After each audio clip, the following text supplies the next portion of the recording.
Hey YouTube, this is your girl Bree. Welcome back to my channel. So today we're going to be talking about holiness and why it is essential for believers. So let's go ahead and dive right into it. So first and foremost, what exactly does holiness mean and what does it mean to be holy? Being holy, according to my Bible dictionary and the concordance, means to one, it means that you are consecrated or set apart for sacred use. Two, it means that you stand apart from sin and evil. And three, it means that you reflect the characteristics of God. Quite simple, right? Okay. So some of you may ask, why do we have an obligation as believers to be holy? Okay, I'm glad you asked. Let's take a look at Leviticus chapter 20, verse 26. It reads, "You are to be holy to me, because I, the Lord, am holy, and I have set you apart from the nations to be my own." Self-explanatory, right? It is in the Bible, okay? So some of you may say, well, what does holiness involve?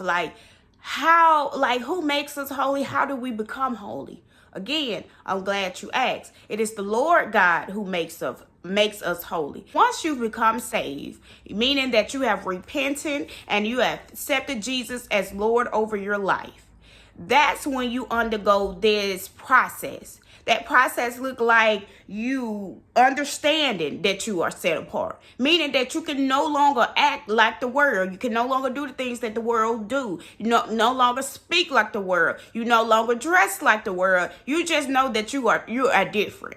You are set apart, okay? Once you have that understanding, then you know how important it is to form an intimate relationship with God. Meaning that now you're diving into your word. Now you know how powerful prayer is and how important it is to pray day and night, okay? So now that you understand how important to have a close-knitted relationship with God, now you understand that God's will and purpose for your life will always trump your own desires. Meaning that whatever you have planned out for your life is no longer your desires. Our plans should align with his plans. It's no longer about us, okay? And that process in general is what the Christian community like to refer to as the sanctification process. That's all that is. It's a process according to the Merriam-Webster. Sanctification means the state of growing in divine grace as a result of Christian commitment after baptism or conversion. So to me, it's kind of like a growth spurt. It's kind of like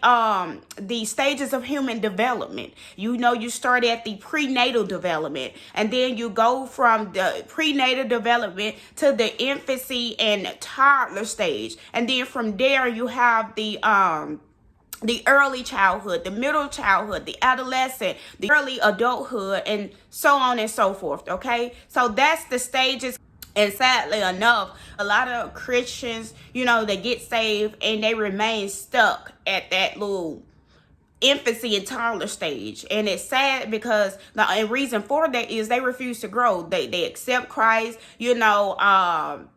they encounter, spiritual warfare as a result of them accepting Christ. And a lot of them backslide and things like that for whatever reason. A lot of them refuse to grow. A lot of them don't even know what growth should look like for them because they haven't sought God. They haven't sought God for wise counsel. They haven't sought God for assistance and finding a good church community. They just stay stuck. They just do the bare minimum. They just go to church a couple Sundays out of a month. They barely study the word and read the Bible. And that's the thing. But that's not what this video is about, of course. But it's all related. And again, God's desire for us is to be holy because, again, he is holy. But that concludes today's video. I hope you enjoyed it. Something short and sweet and simple.